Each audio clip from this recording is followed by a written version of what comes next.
I went to the wedding of a junior colleague from work, only for the bride to say, "People with a low education and who are poor should sever ties with my husband." She was looking down on me because I dropped out of school. Rather than stopping her, my colleague, the groom, joined her in mocking me. I decided then and there to cut them out of my life and reach out to someone. Get ready, because I'm going to make you regret ever judging people solely on their education. My name is Godwin, and I'm 32. I was raised in an average family, neither rich nor poor, the only son of working parents.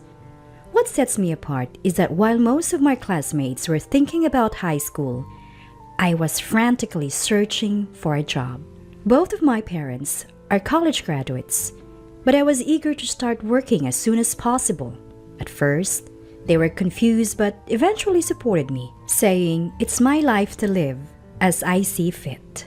I first worked as a factory laborer in my hometown, then switched jobs to become a painting contractor site supervisor. Now, I've been employed at a publicly traded major machinery manufacturer for 7 years. I'm a service department manager, visiting clients to handle machinery installation, repairs, and maintenance. Today, I have another round of repairs and maintenance visits planned. As I drive toward the freeway in the company car, my work cell phone rings. Seeing the displayed company name, my mood sinks a little. Not again. I pull over and call back immediately, only to find out it's another complaint from a client. I apologize. I'll be there right away, okay? I bow my head, apologetically, phone in hand, even though the person on the other end can't see me. Now, I have to rearrange my schedule to handle this complaint first. It's going to be a long day. After 7 p.m., I return to the branch office and find Theodore from my service department already back, chatting happily with a colleague from sales. I'm back. Good job. Noticing me, Theodore quickly heads back to his seat and starts working on his computer. Each branch office in various regions is staffed by a small team and overseen by an area manager. In this branch, it's just Theodore, who is 2 years younger than me, and myself in the service department. Hey, Theodore, got a minute? What is it? You could hear the irritation in his voice. Got a complaint from one of your clients this morning. I went and fixed it myself, but we're both going tomorrow to apologize. Why did you leave it unattended for 2 days? I had plans both days. The CEO over there is always bossing me around. Maybe they should rethink how they treat me. As usual, all that comes out of Theodore's mouth are excuses and complaints about the client. I'm reporting this to the area manager. I had to step in and fix a client's issue, of course. I have to report it. Yet, Theodore, without any remorse, snorts and says, "So you're ratting on me again, just because you're jealous of my education. You exaggerated things in your reports." He thinks a college dropout, I'm jealous of him? A graduate from a prestigious university. Theodore used to be this polite, humble, and adorable junior. But the moment he found out I was a dropout, his attitude changed entirely. I wouldn't mind if he did his job correctly, but there are too many complaints from his clients, and it's a headache. The next day, we both go to the client to apologize. What are you doing here now? Your job is to fix this. The president of the client company is aggressive with his words, but it's not uncommon for people in industrial settings. I'm used to it, but Theodore, with no field experience, stands there saying nothing. After calming the angry client and discussing future improvements, Theodore finally mutters a soft, "I'm sorry." I thought he'd be feeling down on the ride back, but I was wrong. Why are field workers so uncivilized? Instead of showing any remorse, Theodore was back to bashing the client. That CEO pretty much advertises his lack of education with the way he talks. It was embarrassing to witness. Who made the client that angry? Maybe you should reflect on your work. My words fall on deaf ears. You're just out of touch because you've worked in those environments. Even so, if you're going to be in this line of work, you have to get used to it. Theodore laughs mockingly. What are you talking about? I only took this job to gain some mechanical knowledge. I don't plan on sticking around. Typically, people like Theodore would spend 2 years in service, then move to sales, but he's been here for 3 years. Nobody's going to move a guy with so many complaints to a sales position. He genuinely believes the bad reports are all because of me being jealous.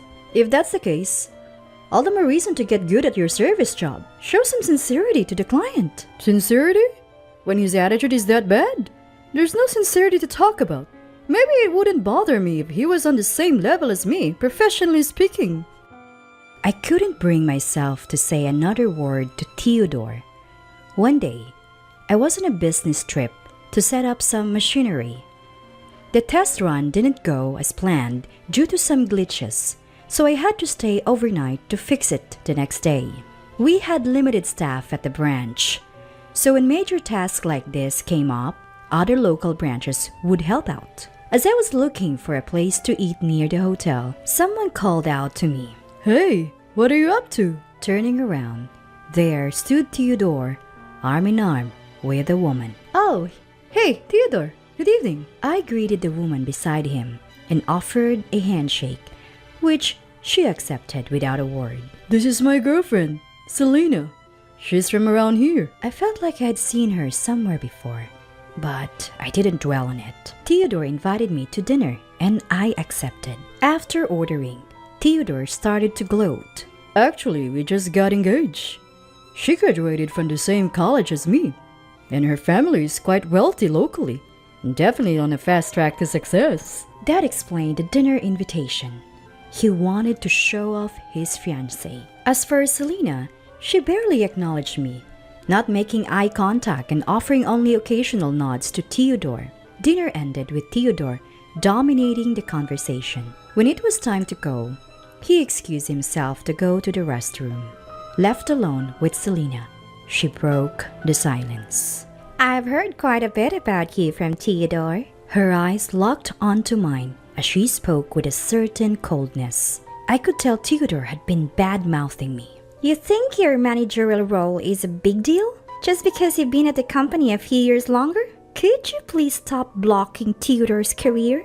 Certainly, the position of manager is something anyone can achieve through years of service and performance evaluations. And our direct boss is the area manager. For Theodore, I'm just a senior colleague, which isn't incorrect. Deciding it was futile to argue, I let it go. Theodore soon returned and wouldn't make eye contact, pretending like nothing happened. As I was leaving, I asked him about work for tomorrow, and he said he'd be helping out at this branch. Something felt off, but I didn't say anything because she was there. The next day, I went to troubleshoot a test run as planned, but Theodore never showed up. I felt uneasy, so I discreetly consulted the area manager and had him look into Theodore's business trip application. Turns out, on the day I met Theodore and his girlfriend, they were supposed to be on a business trip that involved an overnight stay. This was a clear false claim. The area manager asked to handle the rest, so I left it to them. Sometime later, the date for Theodore and his girlfriend's wedding was set. I wasn't invited and felt relieved. But a week before the ceremony, the area manager asked me to attend in their place.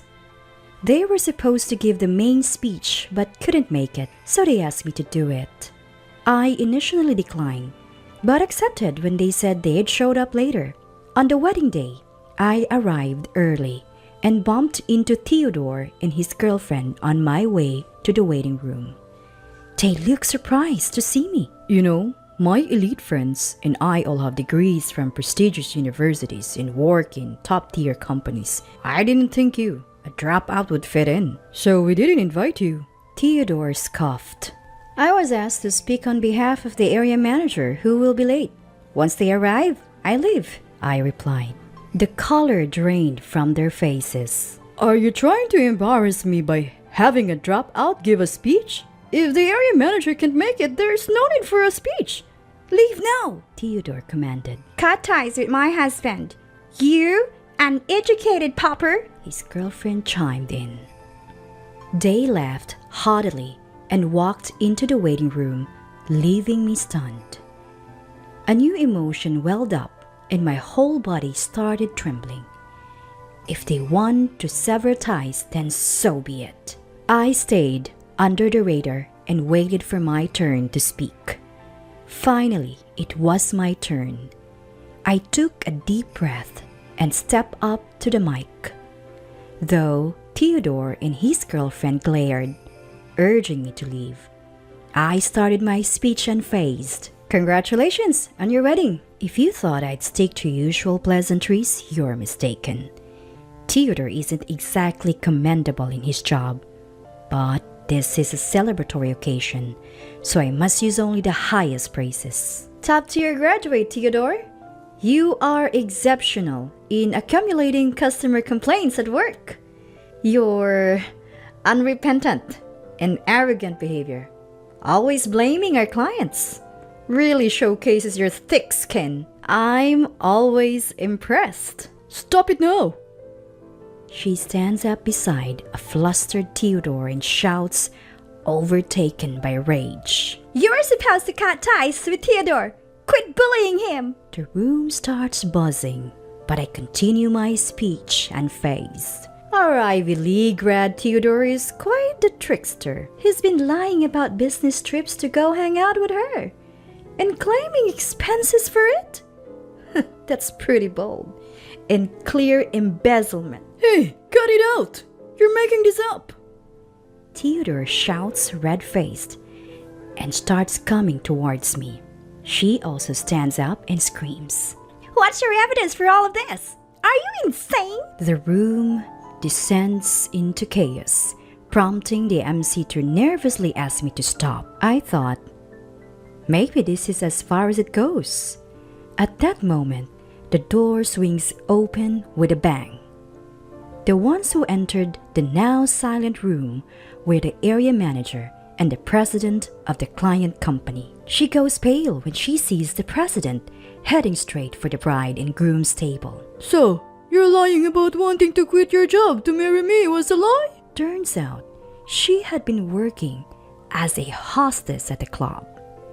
I recognize her because I was once told at the club that she was the one I was supposed to marry. I had contacted the area manager to bring the president after realizing her true identity in her dressed-up appearance. I lent you money to quit your job and pay off your debt. Then you disappeared and planned to marry someone else? That is... She couldn't come up with any excuses when faced with the calm president. Even Theodore didn't know about her working in the hostess club.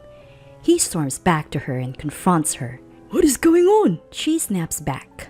You act all elite, but you are a no-good criminal. Even worse than a dropout. That dropout's just jealous of me. It's all lies. The area manager quietly stands in front of the shouting Theodore. We have evidence of your actions, and we'll be reporting them to headquarters. You'll be suspended until a decision is made. Realizing the gravity of the situation, Theodore stands there, his face ashen. The president says to her, "We'll be speaking through lawyers from now on." The once defiant woman breaks down in tears. The MC wisely suspends the ceremony and the guests are asked to leave. I leave the scene with the area manager and the president. Rumor has it that Theodore and she had planned to get their marriage certificate after the ceremony, but now it's off. Both families are blaming each other and fighting over the wedding costs. Theodore was fired for misconduct, and they're calculating the exact amount he embezzled for restitution. The only thing that stings a bit is that the area manager also received a pay cut for poor supervision of his subordinates. Theodore had timed his business trips to coincide with days when major tasks like machine installments were happening, and the area manager had approved these trips. As for the woman facing fraud charges from the CEO for her sham marriage, she'll likely be tied up in court for a while. Of course, I've cut ties with Theodore and haven't spoken to him since that day. As for me, I'm just going to continue living my life with my head held high.